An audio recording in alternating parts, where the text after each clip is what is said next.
Cold rain lashed painfully against his sides. It hit his eyes and nose, making it hard to see and sense his prey. The piercing wind chilled him to the bone. Even his warm fur was no help against it. Frequent flashes of lightning and the ominous rumble of thunder made him flatten his ears to his skull in fear. The young wolf lowered his head to the ground, inhaling its spicy, moist scent. He detected the aroma of decaying leaves, fresh apples and pears, the bitter stench of the wet road, and human trash. But even through this abundance of smells, he sensed the ones he needed: blood and fear, close by, just a few leaps away. The wolf pinned his ears back and slowly, quietly began to stalk his prey. He could almost hear the frightened sobs and discern the hesitant words of a prayer. He saw her. A small covered barn with one missing wall was a poor shelter from a predator. But the sharp scent of another animal nearly masked her presence. She sat by the far wall, cradling her injured right arm. The wound was bleeding heavily, leaving sweet-smelling drops where she had walked. The wolf bared his teeth. He remembered her taste, knew how she screamed, how beautiful she was in her terror. Her thin, almost translucent skin covered in blood, her lips trembling with barely contained hysteria, her gaze darting chaotically from one object to another, hoping to spot the wolf in the darkness. A low, heavy growl escaped his throat against his will. The girl jerked her head towards the sound and froze, pinned in place by the predator's hungry gaze. "Please, no," she whispered. Her frightened, raspy voice was barely audible through the thunder's din. The wolf bared his teeth and took a step forward, looking at his prey from under his brow. "I'm begging you. It can still be changed." She trembled all over. Her fear was almost tangible, and the wolf savored it, absorbed it. "I can help you." Her voice was bitter, strained. She didn't believe what she was saying. The wolf took another step and crouched low to the ground, ready to pounce. "Please, no," she screamed, but the beast was already in the air, baring its teeth and aiming for her throat. A blessed silence in the pre-dawn twilight enveloped the small room, turning its dreary, poor interior almost cozy. Old wallpaper, gray from time and constant dampness, a small handmade cabinet, a scratched little table, 2 old chairs, and a bed where 2 people were huddled under a thin, nearly threadbare blanket.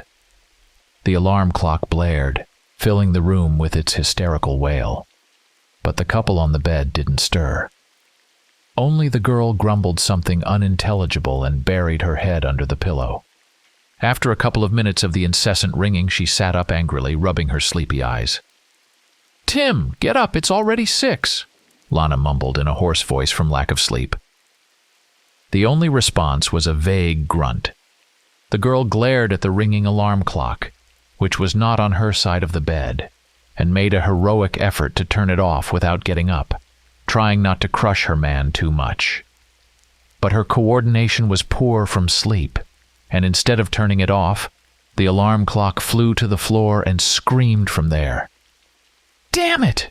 she growled. Lana looked at Tim with a smile that promised nothing good and poked him in the side with a sharp fist. Timothy jerked awake, staring wide-eyed in surprise. "Good morning." Lana greeted him with the most angelic expression she could muster at the moment. "Uh-huh. What time is it?" "The clock is under the bed." The girl shrugged and pulled the blanket up to her chin. It was quite cold in the room, so her skin was covered in goosebumps. Tim rubbed his sleep-creased face with his large, rough hand and, dangling his legs off the bed, started groping for the alarm clock underneath. 6:30. Damn it, he exclaimed and began to get dressed chaotically. Lana watched him with pleasure.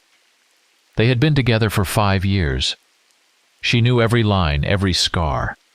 But she liked him so much that she never got tired of looking at him. At his broad back, short sandy hair curled at the nape, his strong jaw and his amazing gray eyes. She even liked his broken nose. It brought her almost childlike delight because he got that injury because of her. Lana's gaze slid down his torso, and she frowned when she saw the hasty bandage on his side. "Tim, did you go to the doctor?" The man raised his eyebrows, looking at his beloved in confusion. Then he followed her gaze and broke into a smile. "Sweetheart, it's nothing," he mumbled, pulling on a t-shirt. "It's not worth wasting time, neither mine nor the doctor's." "Tim, it's not nothing. What if you have an infection or a serious illness?" "What are you talking about?" he barked, glaring at her angrily. "You said the bastard who stabbed you first cut himself, right? And the knife was bloody. I want you to be healthy because I plan to live a long life with you." Timothy froze, looking at her from under his lashes. The girl had no idea what he was thinking, whether he was angry with her or not. Tim suddenly smiled, took a quick step toward her and scooped her into his arms, making her squeak. He kissed her so hard that it became difficult for Lana to breathe. He was always very strong, much stronger than others. It almost scared her if he wasn't so gentle with her. "Lana, my angel, I will always be with you. I promised you, remember?"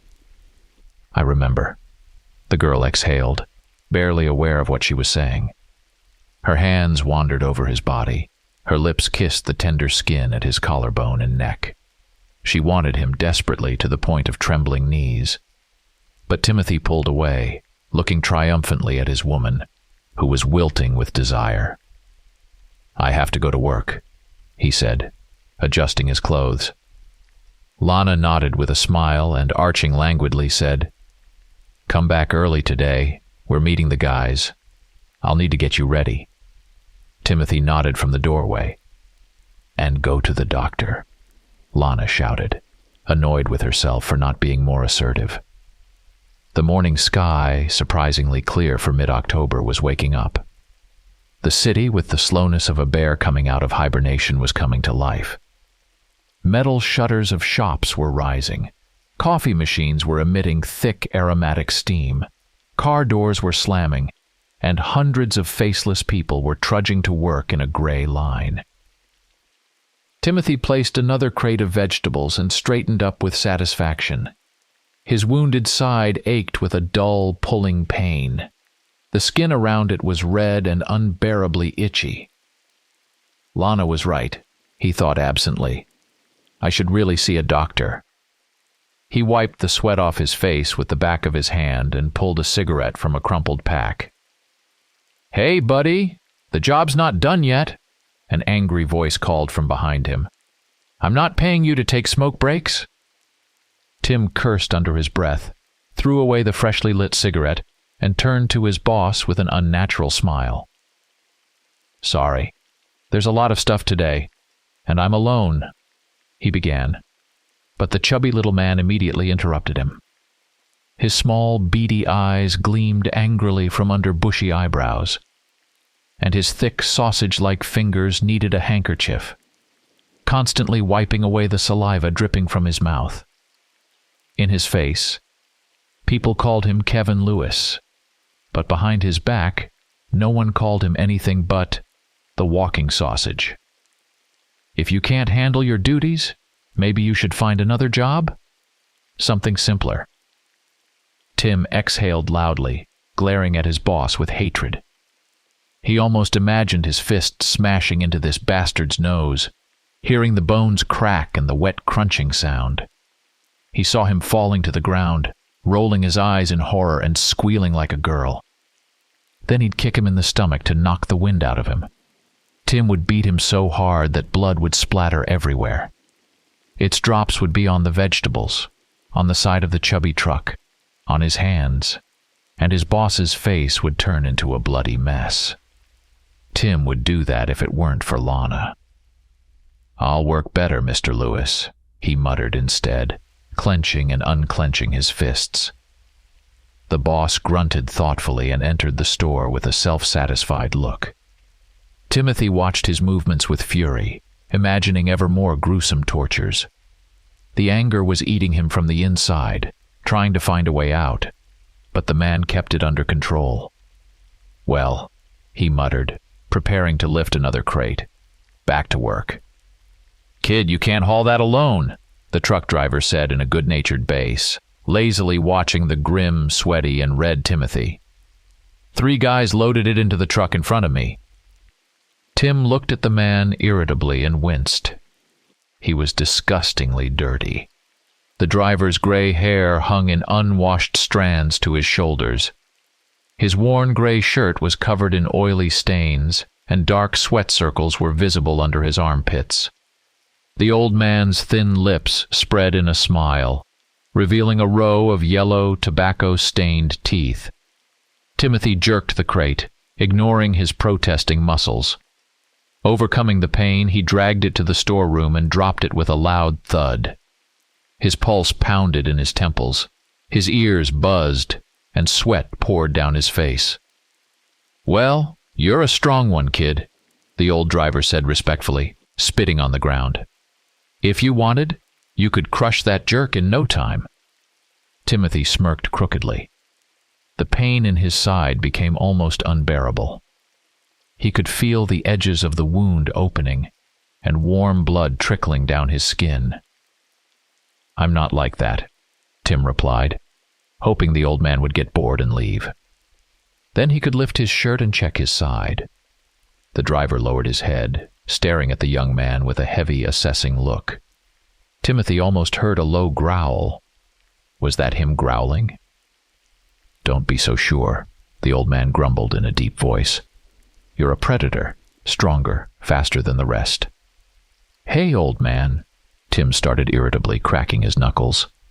He was sick of all this. "Go take a walk somewhere while I finish up here." He turned to continue working, and didn't notice the old man move with lightning speed to stand beside him. Timothy only felt a sharp, burning pain as the old man's claws touched his wound. He screamed and tried to push the old man away, but the driver was surprisingly strong. "What now, boy? Not so tough anymore," the old man said with a sickly sweet smile, squeezing Tim's wound harder. His other hand grabbed Tim's throat, making it hard for him to breathe. "Never, hear me, never talk to me like that," Tim growled, his vision darkened. He struck the old man in the face, leaving 4 long, deep, jagged wounds. How could his hands leave such terrible injuries? Or were they claws? The driver's head snapped to the side, but he didn't release Tim, continuing to squeeze his throat. He kept smiling that sickening smile. "Come on, boy. You're almost there. Let the beast out. His blood is already in you, and soon his soul will join you too." Timothy watched in horror as the old man's wounds began to heal. "I'm going to die here," he thought with sudden clarity, and a deep rage engulfed him.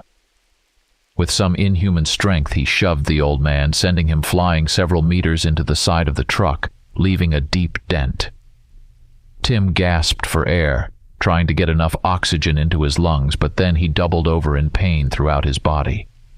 He saw his fingers twist in different directions, his skin ripple and start to grow thick black fur. Tim dropped to all fours, convulsing in agony. "Oh, God," he cried. His voice sounded strange, almost animalistic. Tim felt his skull burn like fire, melting, taking on a completely new shape. In an instant, 4 heavy paws landed on the ground. The fur on his neck stood on end, and his muzzle bared its teeth. The old man looked at Tim with a triumphant expression. "Good boy, you're doing everything right. Now do you feel the blood rushing through your veins? Do you want to kill me?"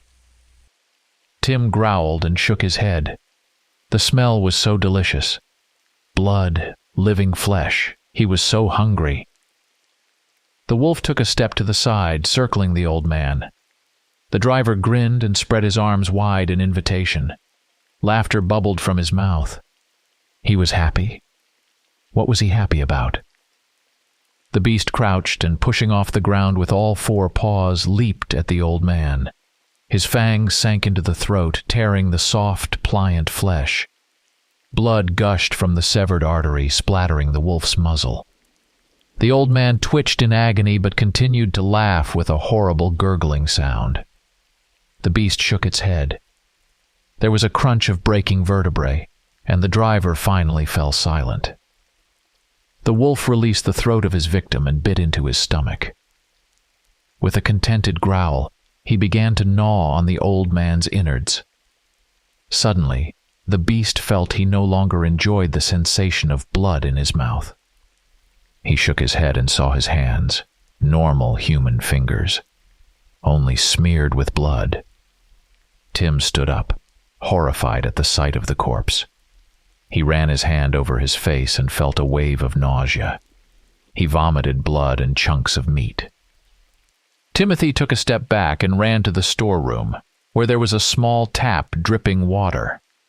Stripping off his blood-soaked shirt, why didn't it tear? The man shoved his head under the icy water, washing the blood off. "What to do? What the hell do I do?" he mumbled, trembling all over. "I killed him. They'll put me in prison." There was a click of high heels behind him. That's it, he thought. Tim smirked and gulped some water. He felt the cold seeping inside, gradually calming him. "Hey, handsome, what are you doing here?" a sultry voice purred. Mary, the tall, voluptuous platinum blonde. She had worked as a cashier in this store for 5 long years, but anyone who would listen knew she was a singer, just waiting for a producer. She slept with anyone who promised to help her career, and about once a month, she cried over shattered hopes. "The boss is furious that the goods are still not unloaded." "Tim, you look terrible," she cooed, touching his forehead. "So pale, almost green. Are you sick? Damn, Tim, where did you get hurt like that?" Timothy raised an eyebrow in surprise and smoothed his wet hair. She was incredibly calm for someone who should have found a corpse. "Did you come through the street?" he asked. Honey, how else can you get here? And you didn't see anything strange?" Tim ignored her words. "Just the unloaded meat crates, and they're starting to thaw. There's a pool of blood. If the boss sees it, you're in big trouble." The man abruptly stood up and, bypassing Mary, who was still chirping about something, went out to the truck. Indeed, the street was empty. No body, no blood splatters, just crates of goods. "Where the hell did he go?" Tim muttered. "Who?" "Handsome. The driver of this truck." "Mark? He's in the store drinking coffee." The man darted into the store. He saw a short, stocky, red-haired guy flirting with a young cashier. "Is that him?" Tim asked, addressing Mary. "Yeah, Mark the Charmer," she said, adjusting her tight blouse and looking at Tim worriedly. "You need to see a doctor, babe." Tim weakly smiled, patting Mary on the cheek. "I'm going crazy. Oh God, I'm just going crazy. Who was that old man? And where did he go? I'll do that, but I need to finish my job first." Suddenly, the door to the boss's office burst open and Kevin Lewis shouted, spraying spit. "To my office now!" Tim felt his rage rising again. How dare this bastard talk to me like that? I want him dead. Timothy slowly, lazily walked to the office. He felt his bones ache again, like liquid fire spreading through his body, gradually changing it. I am a beast, a killer. I need meat. Tim licked his suddenly dry lips. He felt his tongue touch sharp fangs. "You wanted to talk to me?" he hissed, closing the door behind him. Well, let's wipe that annoying smile off his face. Lana woke up with a groan. She was shivering violently, her heart pounding like crazy. She shook her head, trying to shake off the horrible dream she'd had after Tim left. Lana rubbed her temples and started untangling herself from the blanket that had wrapped around her like a cocoon. She placed her feet on the floor, savoring its soothing coolness. Slowly, on stiff legs, the girl shuffled to the shower. Turning the cold water all the way up, Lana stepped under the stream, washing off the sticky fear. "Stupid dream," she muttered, as she adjusted the water to a warm setting. Lana couldn't shake it off, even the smallest details. In the dream, she was in a morgue.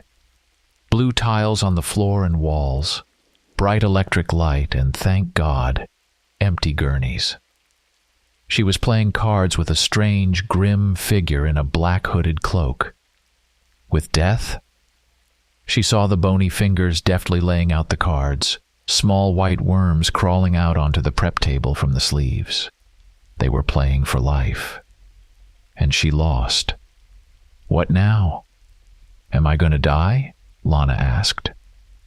The figure in the cloak laughed a gurgling laugh, and a disgusting, sticky stench of a decaying body spread around it. That smell was what woke Lana up, gasping in terror. The water gradually calmed her frayed nerves. "Not today, Mistress Death. I won't die today." Lana stepped out of the bathroom, slapping her bare feet on the tiles. She looked at her reflection in the mirror and was shocked by her haggard appearance. Dark circles under her eyes, pale skin, frightened gaze. But she was still very beautiful. Her long blonde hair now hung in wet strands down her back. She had a delicate, graceful neck, thin arms, and attentive brown eyes. A big cup of coffee, a cigarette, and I can live on. The girl glanced at the clock and laughed in surprise. 4 in the afternoon. "Wow, I slept a long time," she muttered. But Lana didn't feel rested at all. On the contrary, she felt completely drained. The girl lit a cigarette and took a satisfying drag, blowing smoke into the air. Tim didn't allow her to smoke, especially in the apartment. He said it was bad for her health. But Lana couldn't help herself. It was stronger than her. She'd brought this bad habit from the orphanage when she first tried smoking at 11 years old. The girl brewed a strong coffee. So strong that her heart would be pounding like crazy afterward. But that's exactly what she needed now. She took another drag. The silence in the apartment oppressed her. An irrational fear had firmly settled in the girl's soul. She understood what was happening to her. Lana never believed she'd escape alive and unscathed from her past.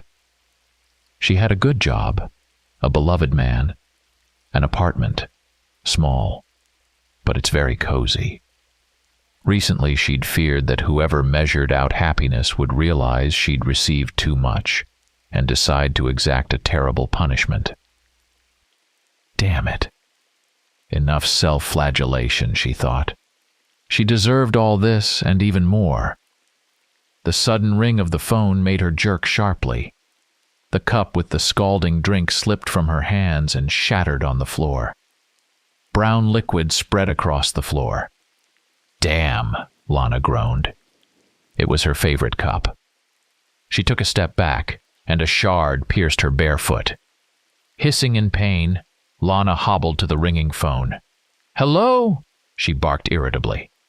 "Lana, my sweetie," a cheerful voice exclaimed from the receiver. "How are you doing?" Lana smiled in relief and happily muttered, "Christina, is that you?" "No, it's the ghost of Hamlet's father. Who else were you expecting, friend?" The girl laughed loudly. Christina had called. Her foot stopped hurting, and the feeling of fear disappeared. A wave of relief washed over her, making her dizzy, and she had to grab the corner of the table. "Lana, hello, are you there?" "Yes," the girl yelled with a broad smile, feeling like a complete idiot. "Just repeat what you said." "Lana, my shining light, I hope you don't suffer from amnesia as well as deafness. Do you remember our outing today?" The girl bit her lip and irritably tugged at a strand of blonde hair. This trip was poorly timed. Her mood, already bad after visiting the orphanage where she grew up, was bound to turn even worse. She hated her orphanage quietly. It had brought her nothing but pain, fear, and humiliation. She remembered everything. The strict caregivers who punished any misconduct with beatings. The cruel children who, like little animals, defended their territory and attacked the weak. She remembered the big closet, a half-ruined bunker on the orphanage's border. She remembered its darkness, the musty air, the lustful chuckles, and the impatient hands tearing off her clothes. Lana bit her lip until it bled, hoping the physical pain would dull the emotional one. For a moment it became easier. Yes, she remembered everything. Too well. 10 years had passed since she'd been taken to a boarding school, but she still woke up screaming.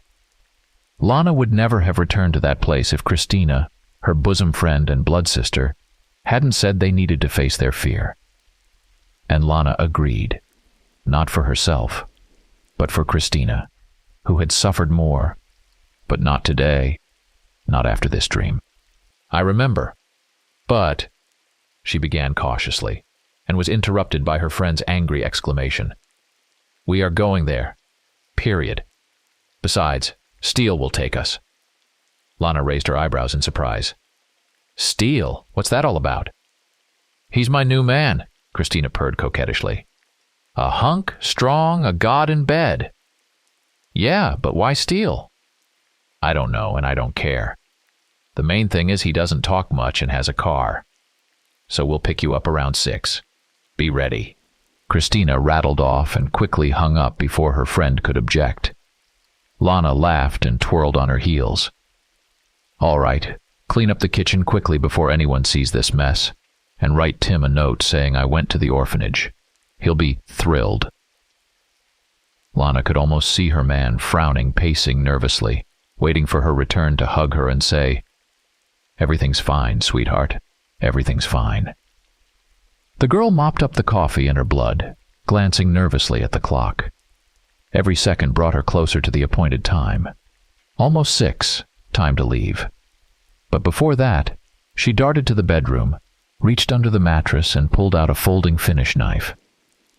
Another habit from childhood. Never be unprotected. Lana quickly changed.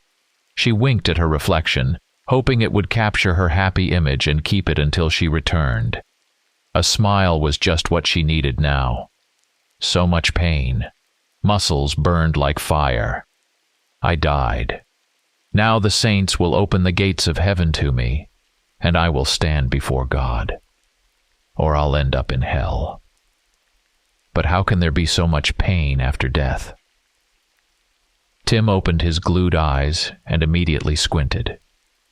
Even though there wasn't much light, it was still too bright. He ran his tongue over his rough, cracked lips, tasting the metallic tang of blood. He cautiously moved his fingers, touching the smooth floor. Rolling onto his stomach, he pressed his cheek against the cold tile. How good it felt. Tim got on all fours, but dizziness and unsteady legs made him sway.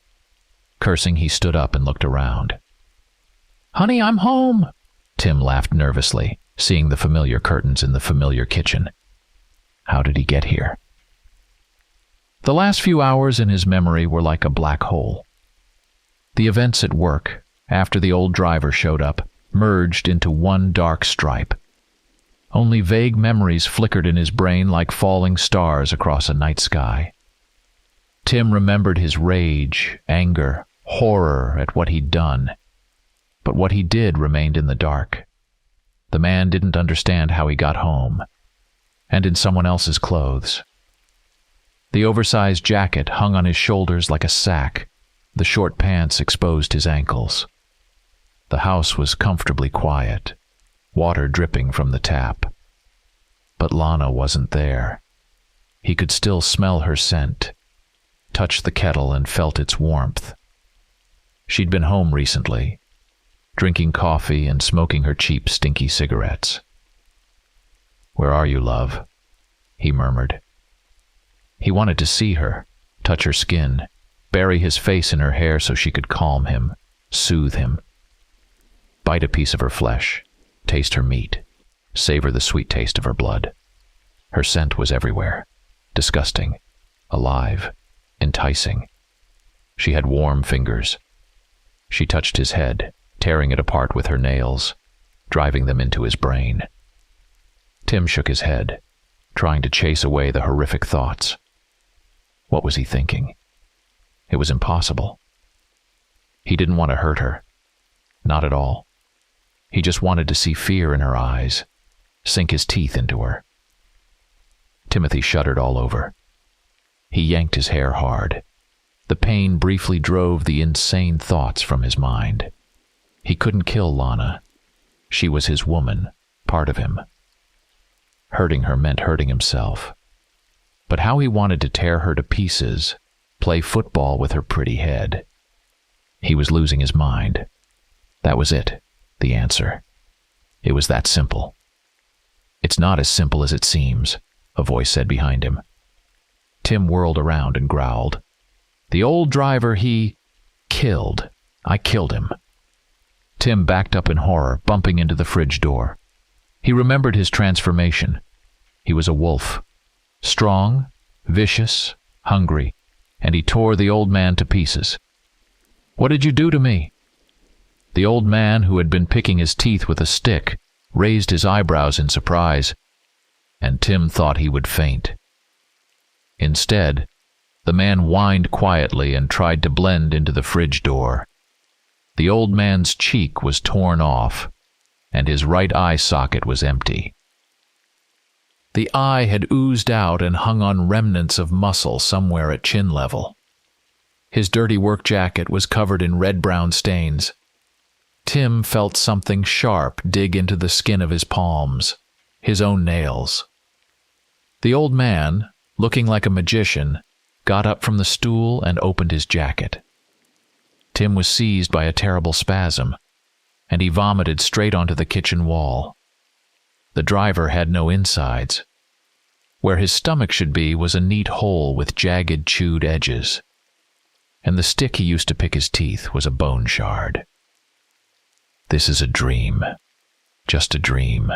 It can't be real," Tim whispered, shaking his head hysterically. He closed his eyes, hoping the nightmare would disappear. But when he opened them, the grotesque, grinning face was still there. "It's not a dream. No, no, no. It's not a dream." The driver grabbed Tim by the scruff of his neck with one hand, yanked him up, and set him on his feet. "Just like your transformation and the rampage in the store weren't dreams." Tim jerked as if struck. He remembered what he'd done, how he killed Kevin Lewis, how he tore apart the beautiful Mary, who had come to the boss's office at the wrong time to save Timothy from another scolding. The man moaned as if in pain. He almost felt his bones changing, his muscles burning with fire. The memories alone filled his mouth with thick saliva. The man swallowed with difficulty. "You are strong, and you showed your strength. The wolf in you is pleased." Tom brought his mutilated face close to the man, so Tim could smell the stench of rotting flesh. "I didn't want to," he sobbed. "No, no, of course not. You craved it. You needed their deaths as much as you need her death." Timothy gritted his teeth, glaring at Tom in fury. He couldn't harm Lana. She was kind, good, faithful. He couldn't hurt her. The old man winced as if in pain and screamed, spraying blood around. "She is a hindrance. She doesn't let you fully become the beast to be free. Satisfy your hunger. Find her and kill her." Timothy shook his head. He couldn't harm her. She was kind, good, faithful. He couldn't hurt her. "Do you want to be a pathetic man, working for some bastard for pennies? Or do you want to change and become a merciless beast? To run through the night with the wind? To chase prey? To take what belongs to you. For that, you need to get rid of Lana. Tim closed his eyes and moaned quietly. I don't know where she is, he whispered. Look on the table. The old man nodded. Like a robot, Tim walked to the table and saw a small note. Barely touching it with his fingertips, Tim read, Hi, love. Went with Christina and Steele to face the past. I hope I have the guts to stop by the shelter. I'll be late. But don't worry, we'll be driven there. Kisses, lots of kisses. The note was written in small, neat letters, and at the end was a funny little face. To face the past, Tom mumbled, peering over Tim's shoulder. Do you know where her orphanage is? Yes. Tim smiled sadly. The hunger was becoming unbearable. He could barely think coherently. The wolf inside him tried to break free, threatening to disrupt the already fragile balance in his soul. Only Lana could save him, if only temporarily. Then we go, the old man sang, nearly dancing on the spot. We'll find her, tear her apart, and soak the ground with her blood. Timothy nodded grimly. One thought troubled him. Why are you alive? The old man smirked, revealing a row of sharp, yellow teeth. Because you want me to be. That's right. My desires are paramount. I want, and I will get it. Let's go, old man, Tim growled, adjusting his jacket. I need to find my prey. Dark leaden clouds moved slowly across the sky. They were so heavy they almost touched the treetops. The air smelled sharply of rain and dampness. Fallen leaves danced in the wind. Lana stood by the car, wrapping herself in a thin jacket, glumly eyeing the old orphanage. It was one of those ugly 60s buildings whose appearance induced despondency, not to mention the damage time had inflicted. The dilapidated building looked pitiful. Gray, peeling walls with dirty streaks from frequent rains. Ivy crawled up the foundation and rose higher, embedding itself in numerous cracks as if trying to cover the unsightly shelter with its green cloak. The sparse windows were shattered, dark gaps gaping in their place. The first-floor windows had prison-like bars, some bent, some torn out with chunks of concrete as if someone had tried to break in, and silence. Thick, almost ringing. The kind of silence only found in long-abandoned places. Wow, Christina muttered in shock. She wrinkled her pretty forehead. The girl had a very distinctive appearance. Short red hair cut unevenly in strands. A small piercing in her plump lower lip. A tattoo of a scorpion stretched across her neck. A leather jacket with numerous studs, ripped jeans, and black boots with high heels completed the look. Next to her, Lana, in her old jacket and worn sneakers, looked almost old-fashioned. Christina struck a match, lighting a cigarette. I didn't know it was this bad. Neglected, Lana finished. I suspected the orphanage had problems, but I didn't think it was this bad. Remember about a year ago they called asking for donations to help the orphanage? Like, it raised us, so now we owe it. Yeah, but I told them to shove it. Lana nodded. She remembered that call well. When a faceless, indifferent voice politely asked her for financial help for the orphanage she had never expected to leave alive as a child. Lana felt her blood rush to her head. Her ears buzzed, and her vision darkened.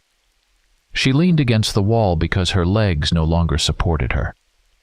Old fears came back with renewed strength.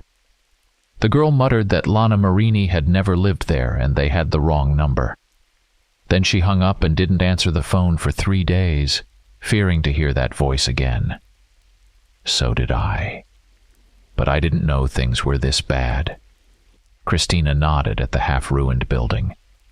I thought the orphanage was eternal. An eternal reminder of a lost childhood, Lana said in a choked voice. Christina threw her half-smoked cigarette on the ground and stomped it out with a sharp toe. Ready, Lana? The girl gave a sad smile and nodded affirmatively. "Steal!" Christina yelled, hoping the guy in the car would hear her. He sat behind closed windows with music blaring. His bald head bobbed in time with the music, his lips silently mouthing the words. Christina pursed her lips and tapped on the window with her knuckles. He looked around, confused, as if he couldn't understand where the sound was coming from. In his puffy jacket and shiny bald head, he reminded Lana of a Martian. Once the man opened the window, Christina continued, "We're going for a walk. Wait here." "Sweetie," the guy whined. Lana grimaced. This muscle-bound oaf with the intelligence of an oyster annoyed her to no end. "There's absolutely nothing to do here. While you and your friend reminisce, I'll be bored to death." "My golden boy, please be patient. We won't be long," Christina cooed, looking him in the eyes, then glanced apologetically at her classmate. "Well, Christina, we passed an auto parts store. I'll check it out. Call me when you're ready to go back." "Okay, babe." Christina chewed her plump lower lip thoughtfully and nodded. Steele, not waiting for the girl to change her mind, quickly sped off down the dirt road. The girls exchanged annoyed glances, then burst into laughter. They didn't need words to understand each other. After so many years together, even a simple look could say a lot. From her friend's grimace, Lana knew Steele would be history when they got home. The girls slowly walked towards the orphanage, clutching each other tightly. Lana was trembling noticeably. She tried to convince herself that nothing terrible was happening. It was just a house, an ugly building like countless others. It posed no threat. Here, no one would beat her half to death or molest her with dirty jokes. The orphanage was far from town, to hide the unfortunate children from curious, well-fed townspeople. No one likes to look at others' misery. Many children from the orphanage never knew what happiness was. Like little animals, they banded together to survive. Those who refused to join risked becoming outcasts, which meant being defenseless against the attacks of other children and caregivers. The forest surrounding the orphanage also served as a kind of refuge. Ancient and leafy, it hid the dreary building, softening its harshness with its riot of colors. The girls approached the orphanage and stopped in hesitation. Lana had almost resigned herself to entering this house. She resolutely lifted her foot over the first step, pulling her friend along. But Christina, in fear, tore her hand from Lana's grip. "I can't," she muttered in a muffled voice, staring in horror at the open doors, as if it wasn't a doorway but the jaws of an unknown monster. Lana raised her eyebrows in disbelief. "You dragged me here," she hissed with the venom of any snake. Christina took a step back and bit her lip in guilt. "Understand, Lana, I really wanted to go through this with you, but I can't. The closer we get to this house, the faster my heart beats. And I'm afraid it won't withstand the stress. What will you do with a corpse?" "Dig a hole somewhere," Lana grumbled irritably. She looked at her friend, pale as a ghost, her hands shaking. She turned to the orphanage and sighed heavily. "I'll go in anyway. I doubt I'll have the courage for a second time." Christina nodded understandingly, taking another step back, and gave a weak smile. "I'll wait for you here by the fence." Lana turned around and, closing her eyes, stepped onto the first step.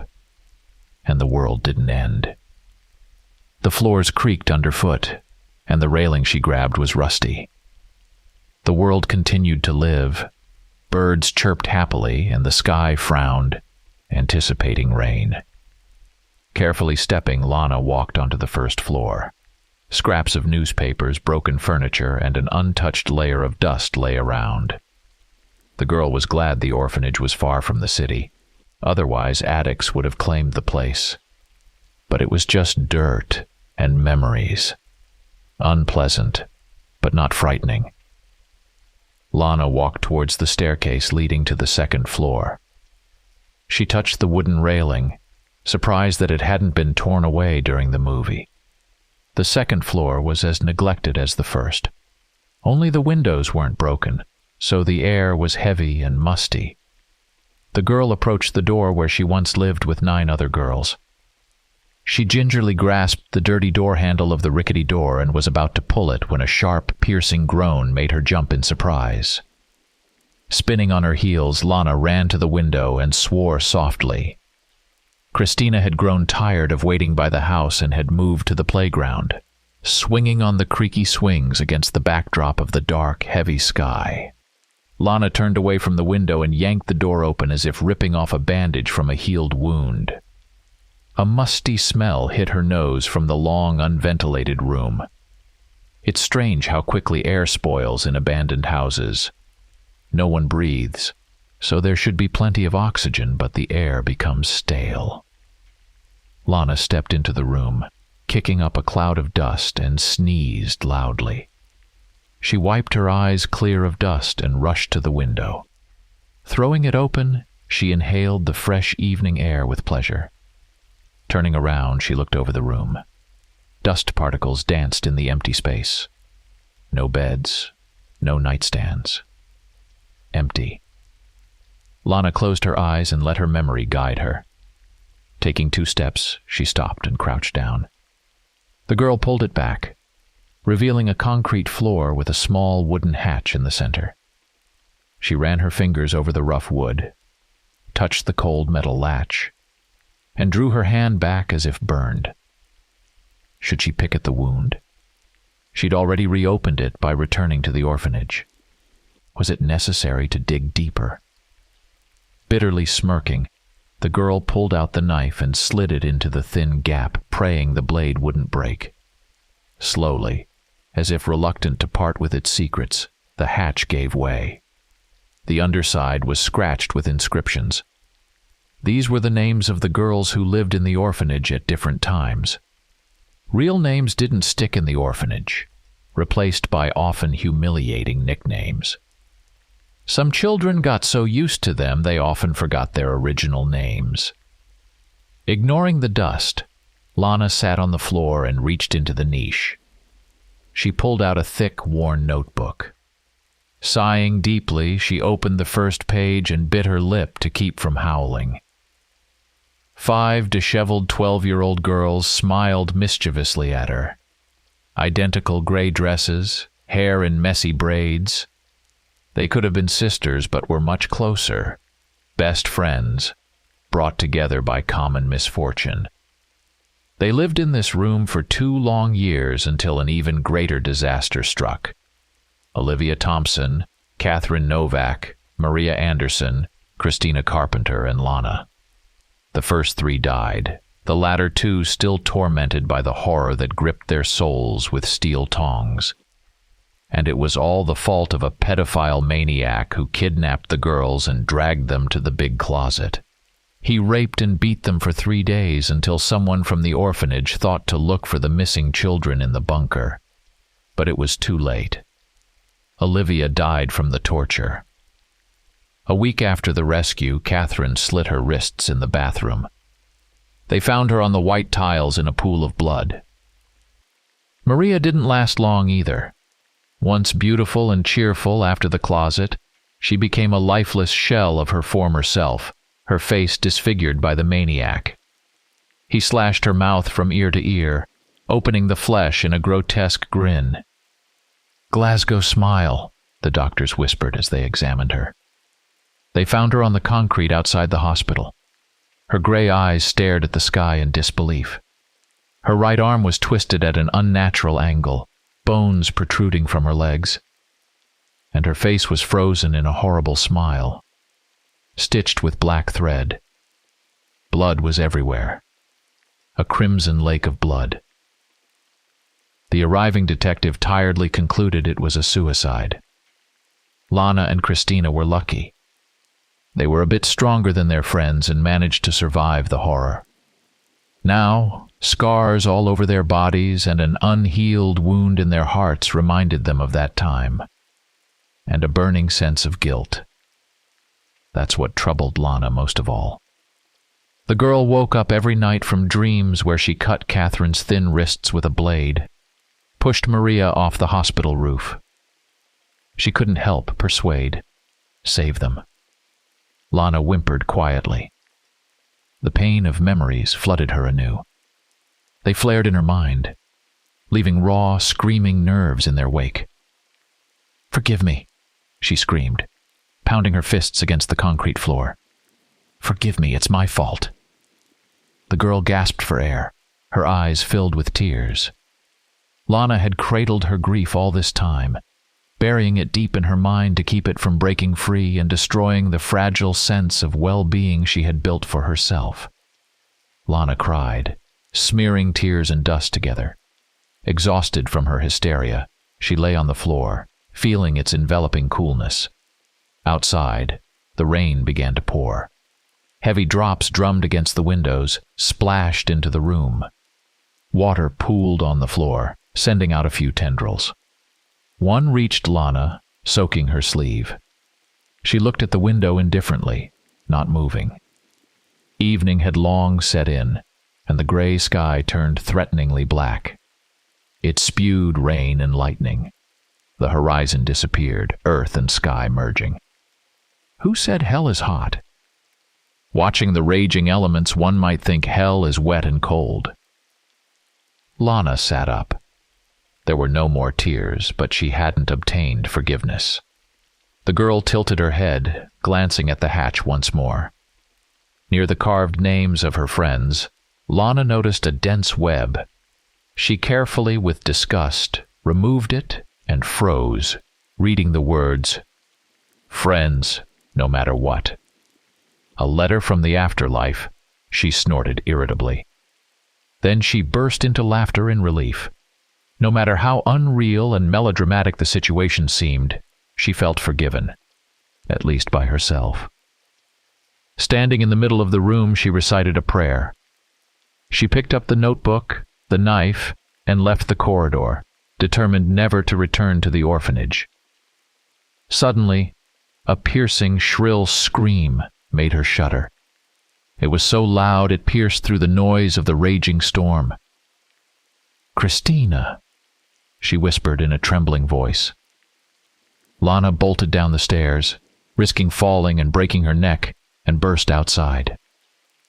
The rain poured in endless streams. Cold fingers touched the girl's body, caressed her hair, kissed her lips. It obscured her view beyond a few feet.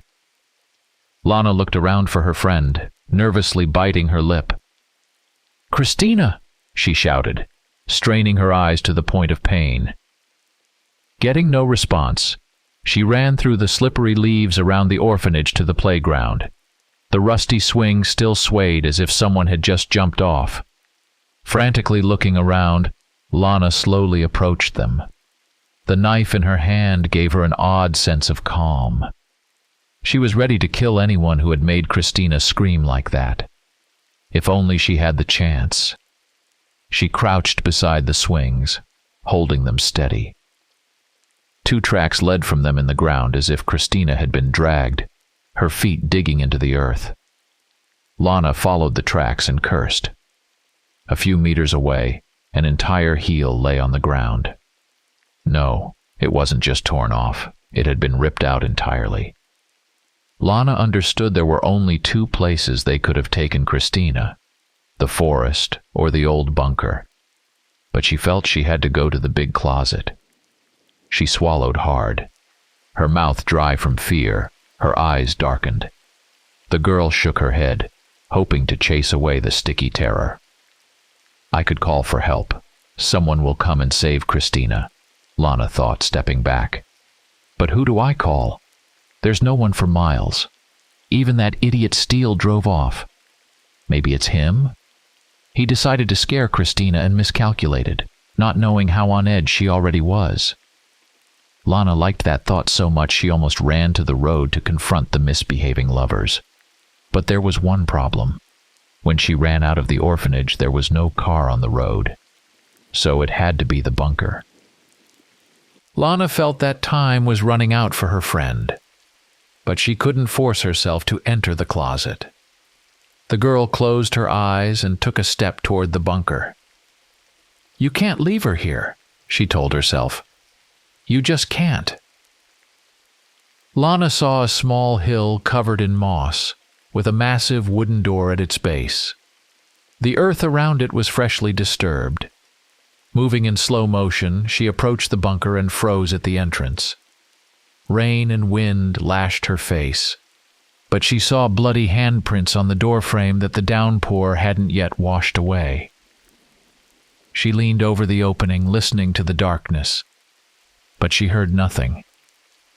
Taking a deep breath, Lana pushed a strand of wet hair from her forehead, stepped inside, and descended the first step, leading to the gentle slope of the bunker.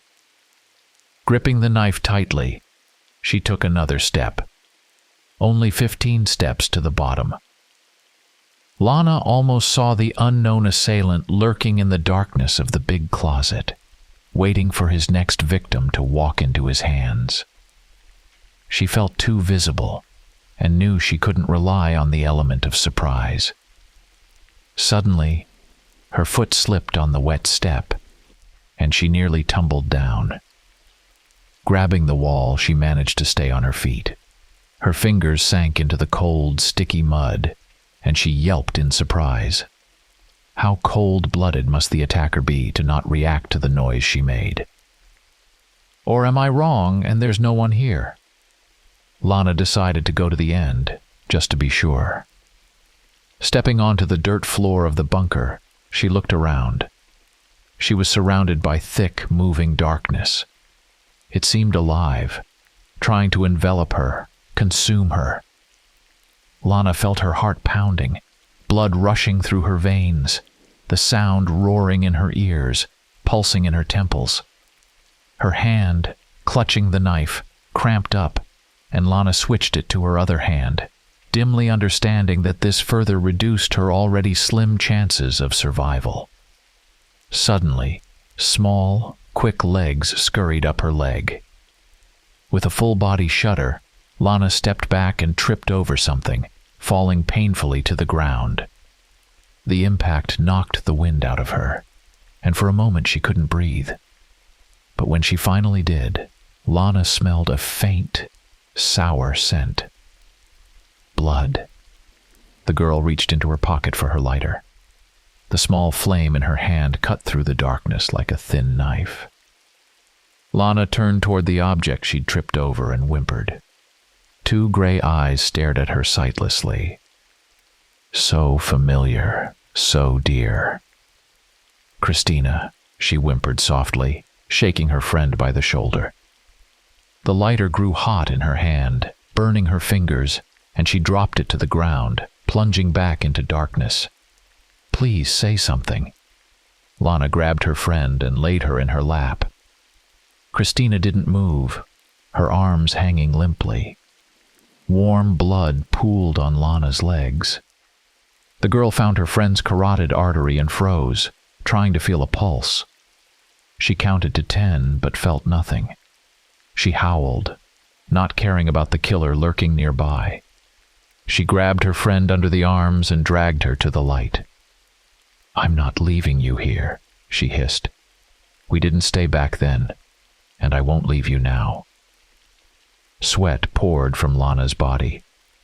She no longer understood what was happening, that an assailant might be waiting upstairs. She only wanted to get Christina out of the bunker. "I'm not leaving you. My girl is doing great." Completely forgetting about herself. She only thinks about not leaving her friend in the bunker. Tim hid in the forest near the bunker. He was a wolf again, but retained part of his mind. The man could have caught Lana in 2 leaps by the bunker and killed her by tearing her throat as the wolf inside demanded. But he hesitated, watched her roam the yard of the orphanage, watched her convince herself to enter the big closet. He heard her wild scream when she found her dead friend. "You're taking too long," came the voice next to him. Tim shook his massive head and looked at the old man. He was almost used to Tom's unusual appearance. The wolf bared his teeth and growled softly. "I understand you've been together for so many years and you loved her. But that's no reason to hesitate," the old man continued.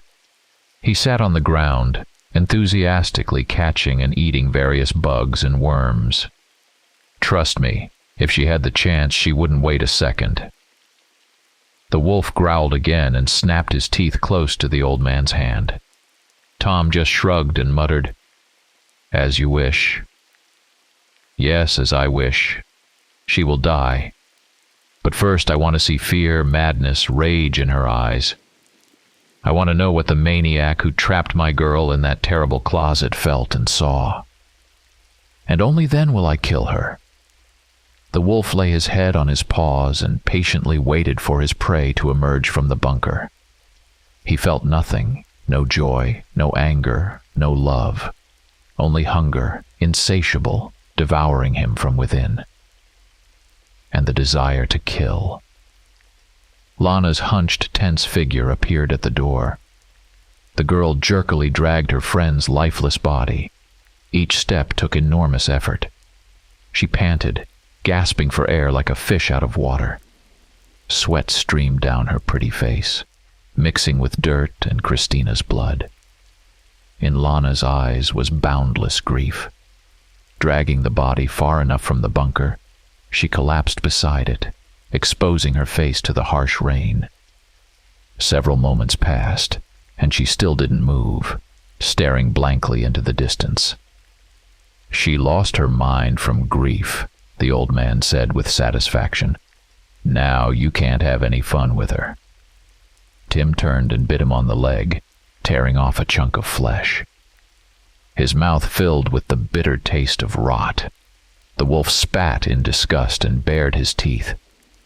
Tom frowned and covered the gaping wound with his hand. "Do as you wish, but I say you should have killed her earlier," he muttered. The wolf nodded and began to creep toward the girl. "Come on, my dear, don't let me down. I know you're stronger. Don't break now. You can do it. Get up." Tim didn't understand why it was so important that Lana fought back, that she ran from him, fought. Deep down, he felt he didn't want her death, and by hesitating he was giving her a chance to save herself. As if hearing his thoughts, Lana jerked, rolled onto her hands and knees, and stood up. She searched her friend's pockets for a cell phone, but not finding it, she looked back at the bunker in despair. No, she won't go back there. Never. Lana sighed in defeat, turned sharply, and ran towards the road, like a frightened animal. The wolf licked his lips and slipped into the forest. He trotted through the woods, thin branches slapping his body, yellow leaves sticking to his fur. He was thrilled by the chase. He was almost happy. Lana ran onto the road and stopped, looking around frantically. In the distance, she saw a red car heading toward the city. The girl sprinted towards it, hoping the car wouldn't leave. The wolf grinned, trotted across the road, and ducked into the bushes, lying low. The girl turned towards the faint rustle and frowned, clutching the knife tighter. She listened for a moment and then resumed her run to the car. Almost reaching it, she froze. Tim could feel her hesitation and fear. He knew the rain obscured her view inside the car. He wanted to get closer, to see her eyes, but the fear of being discovered prematurely kept him in place. Suddenly, a nearby lightning strike illuminated everything with bright white light. Tim waited a few moments and then, with the first rumble of thunder, bolted through the bushes toward his prey. When everything went quiet again, he was already very close. He could see her tear-streaked eyes, trembling lips, and the pulsing blue vein in her thin neck. He could smell her, so sharp, so alluring. The wolf swallowed. A low growl escaped his muzzle, and his eyes filled with bloodlust. Lana approached the car, and cupping her hands against the window tried to see inside, but couldn't. She cautiously knocked on the glass, not expecting a response but following the unspoken rules. She pulled the door handle, confirming it was locked. The girl turned towards the forest, bent down, and searched the ground. She was too close to the wolf. If Lana had looked closely at the foliage, she would have seen him. Tim pressed himself to the ground, blending with the shadows of the night. He became one of them. Lana's fingers quickly ran over the ground, moving from one spot to another. Tim trembled with excitement. He could barely restrain the wolf inside from attacking. So close. Too close. Move away, my dear, or I won't be able to hold back, and the fun will end. How enticing you smell. Lana suddenly exhaled in relief and picked up a hefty rock. Returning to the car, she turned and threw the stone through the driver's window. The sound of breaking glass echoed like thunder, and shards scattered across the ground. Wrapping her hand in her jacket, the girl pushed out the remaining shards and looked into the car. Tim waited. Poor, stupid man. How many times have they warned on TV and newspapers? Don't pick up hitchhikers. But you were tempted by easy money and took a risk by driving a weird, muscular guy with a cold, detached look far out of town. Wrong. So wrong. And I wasn't even going to kill you. But Tom said it was necessary. And I trust the old man. I didn't even transform into a wolf. I snapped your neck just like that, with my hands. And now my girl looks at you with disbelief. And I wait. Come on, darling, scream. But she didn't scream, just swore under her breath. Everyone has their breaking point where fear no longer exists. Apparently, Lana had crossed hers. She reached into the car and pulled the door handle. Gingerly searching the dead man, she checked his jacket pockets. She threw the wallet to the ground in frustration, tossed a pack of cigarettes, and then squealed in delight. In her slender hands, a phone glowed with a blue light of victory. Time. The old man barked in Tim's ear. The wolf roared and jumped onto the road in front of the girl. Lana looked at him with a mixture of surprise and horror. "Timothy?" she whispered, stuttering. The wolf bared his teeth, took a step back. She recognized me, in my new form. How is that possible? Kill her, the old man shrieked, dancing in the bushes. We'll bathe in her blood, tear her apart. The girl completely ignored Tom, as if he didn't exist. Her gaze was fixed on Timothy. "Tim, what are you doing here? Why are you here?" Each word was a struggle for her. She shook violently. The beast snapped its teeth and took another step closer. "Such a good steak she'll make. Juicy, delicious," the old man ranted. "What's wrong with you?" Lana's voice became low, threatening. She understood everything. "Smart girl." The wolf lunged at her, aiming to bite her throat. But Lana raised her left hand defensively, avoiding a fatal injury. His teeth clamped down on her fragile forearm. The girl screamed in pain and fell to the ground under the beast's weight. Warm blood gushed into his mouth, and the wolf purred with pleasure. Tim understood that in another moment it would all be over. He would reach her throat. But sudden, sharp pain made him recoil. He looked in confusion at the heavily breathing Lana, who still held the knife in her bloody hand. Tim glanced down at his exposed torso and pressed his hands to the bleeding wound on his left side. "Hands, white skin? I'm human again!" "Bitch!" he hissed and lunged at her. But Lana was faster.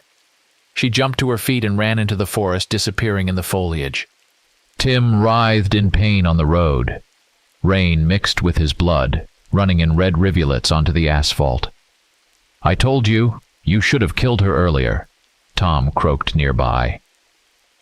The old man squatted beside Tim and poked a finger into his wound. Timothy groaned in pain and moved further away. "Now she will escape. I'll tear her to pieces," Tim gritted through his teeth. Doubtful.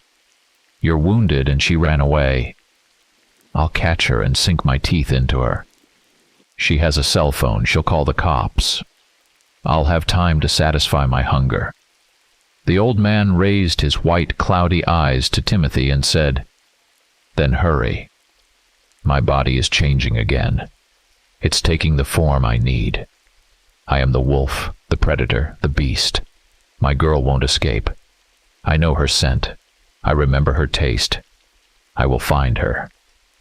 The young wolf lowered his head to the ground, inhaling its spicy, moist scent. He detected the aroma of decaying leaves, fresh apples and pears, the bitter stench of the wet road and human trash. But even through this abundance of smells, he sensed the ones he needed, blood and fear. Close by, just a few leaps away. The wolf pinned his ears back and slowly, quietly began to stalk his prey.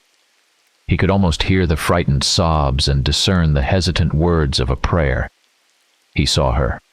A small covered barn with one missing wall was a poor shelter from a predator.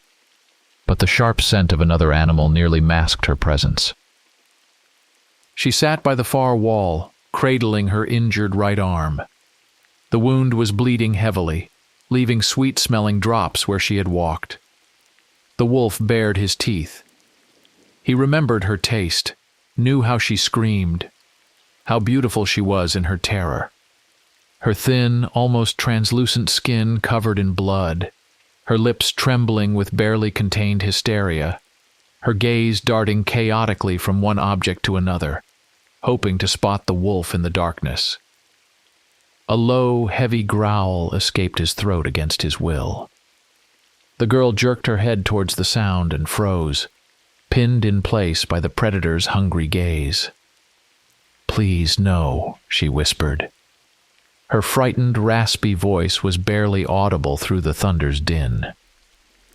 The wolf bared his teeth and took a step forward, looking at his prey from under his brow. "I'm begging you. It can still be changed." She trembled all over. Her fear was almost tangible, and the wolf savored it, absorbed it. "I can help you." Her voice was bitter, strained. She didn't believe what she was saying. The wolf took another step and crouched low to the ground, ready to pounce. "Please, no!" she screamed. But the beast was already in the air, baring its teeth and aiming for her throat. Just then, a figure burst through the barn door, drenched and panting.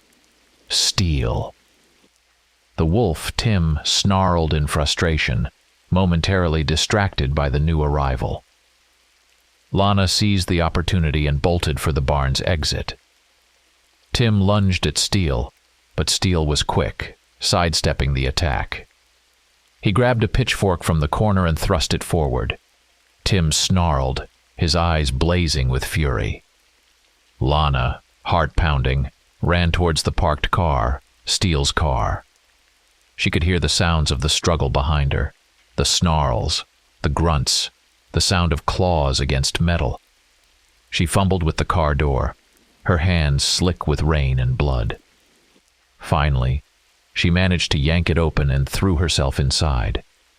As she slammed the door shut, she glanced back to see Tim pinning Steel to the ground, his teeth tearing into Steele's flesh. Steel screamed, a gurgling, horrible sound that was quickly drowned out by the thunder. Lana turned the key in the ignition with trembling hands. The engine roared to life, and she floored the accelerator. The car lurched forward, the headlights cutting through the darkness and rain. In the rearview mirror, she saw Tim lift his bloodied snout, his eyes locking onto hers for a split second. "All right, Andy," said a tall, burly man, addressing the new guy. "I've shown you the hospital layout. Now we just need to introduce you to our patients. Since you're a brave lad who chose to work in Block D, we'll start there." Andy nodded nervously, adjusting the cuff on his pristine white shirt. "We don't have many patients here," continued Max. "Just 10. And as an orderly, it's your job to make sure they're comfortable. The man laughed at his own joke and nudged Andy in the shoulder. The orderly gave a crooked smile in return and waited expectantly for his mentor. Now, where was I? Ah, yes, the first room houses Mr. Byrne, a fascinating character, pyrophile. He gets off when his victims burn. Not too dangerous for us.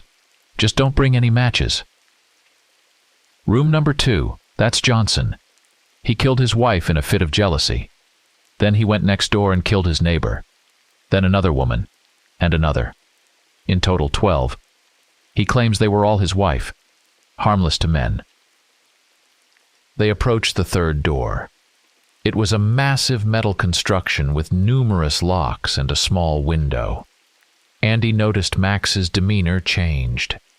The carefree smile vanished, replaced by a steely glint in his eyes.